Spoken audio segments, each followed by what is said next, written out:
Hi, I'm Scott Ward. Thanks for joining me for another edition of Next in Nashville. It's so cool to do this with someone that I don't have to introduce other than to say, Jennifer Nettles is here. Hi! She's Thanks so for having awesome. me. So great to have you here too. Glad to be here. You know, especially after just being blown away by this new song, Unlove You. A lot of writers are saying this is your strongest solo work that they've heard. Thank you. I love hearing that. And I feel like for me, it feels strong. I mean, when you're involved in something in the moment, of course, I mean, every project I think like, this is the best one yet. Yeah. But I really do feel like the difference, for example, Scott, between Playing with Fire, the new album, and That Girl, that was my debut solo album.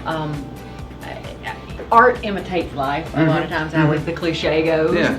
And when I recorded That Girl, I had a 5-month-old son. And I was desperate to just write and sing stuff that felt good to sing, and I loved that project. I got to do it with Rick Rubin, which is a dream, and it was what it needed to be. And yet I feel like with Playing with Fire, I have something to say. I have the life experience of what I call the bludgeoning of identity that was becoming a mother, and out of that, out of that has come, I think, on this album you will hear then my own I'm emboldened by it. I joke and say a lot of times I feel like, and don't mind me, I will talk. I feel like I was reborn when Magnus was born because of the journey that was for me, and in coming through that fire, playing with fire, I have been emboldened by that process, and I think you'll hear a lot of then that vulnerability, that courage, and that rawness, and that sass on this record, and this specific record of Unlove You being an indication of some of that emotional rawness. You know what I find really interesting? You have kind of found a way to make the other woman a sympathetic character. You know, you did a song Stay, obviously, with Sugarland was huge, and now with Unlove You, you know, this is a character who in music is usually vilified, you know, but you're finding some heart for her. Well, I think a couple of things. I think, first of all, a lot of times people, they will make fun of country music, and they will say, oh, country music is about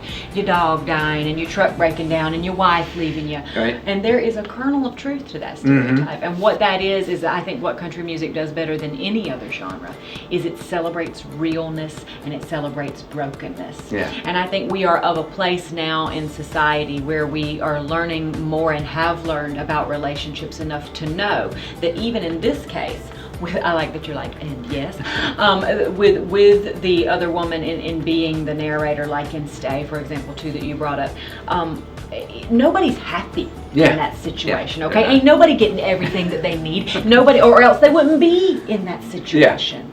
Nobody's feeling 100% good about him or herself, you know what I'm saying? Yeah. So rather than, and there is a place also for the quote-unquote whoever is the victim, but let's talk about who is the victim. And that, I think, is what's intriguing about where you tell other stories than just the one that's being told. That's the story that I want to tell. I love that. I love it. You put so much into songwriting that other artists don't put into it. I love your point of view. So you're no stranger to this. You have been at this since long before we ever even knew Jennifer Nettles' name. What feels, I can just tell, you've got a whole new energy about you. Why are you feeling so revitalized and so fresh? Was it a whole new process this time?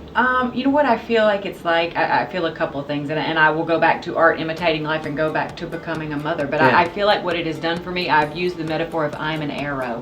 And what I feel like that is the amount of pounds of pressure that you are putting on me, the further that I will fly when you let me fly. And that's what I feel has happened through this process of because at the same time, I mean, I'm nothing if not ambitious. Why don't you just have a baby, put out a solo album, go on Broadway, make it like do stuff you've never, you know, been seen doing before, at least at that level, and but I love that. I think it's important to keep putting myself in those situations that are new and fresh and make me a little uncomfortable and keep me hungry. So I think that's what a lot of this that you're feeling and describing is about for me. Out of the comfort zone. Yes. Well, I love that you did do Broadway, and since we've seen you, you did that in a TV movie. Are you going to act some more? I hope so. Yeah. I mean, basically, as soon as I got done with the last note of, you know, Broadway, I was, you know, and the same thing with the movie. I was calling my agent saying, like, let's do more. And what I love about it, among other things, outside of even the artistic value that I find in it, is that for my fans, it's like success begets success. So for my fans to get to see me do something and tell stories and be a storyteller in another way, it's exciting for them. And then for people who don't know me, those people get turned on to my music by seeing me do something different. So it becomes this nice snowball effect. I love that. I like storytelling. That's what Jennifer Nettles has been all about ever since we've gotten to know you. So it's really cool to keep up with you too with social media. Are you doing your own tweets? I do. Everything? I do my own Twitter, my own Instagram. Yes, I do. Okay. We're going to put all the links right here on this page. You can always hear Jennifer Nettles and the best new country first at K-Frog Next. It is so good to see you again. Such a pleasure. Thanks for stopping by. Thank you. We'll see you guys again for another edition of Next in Nashville.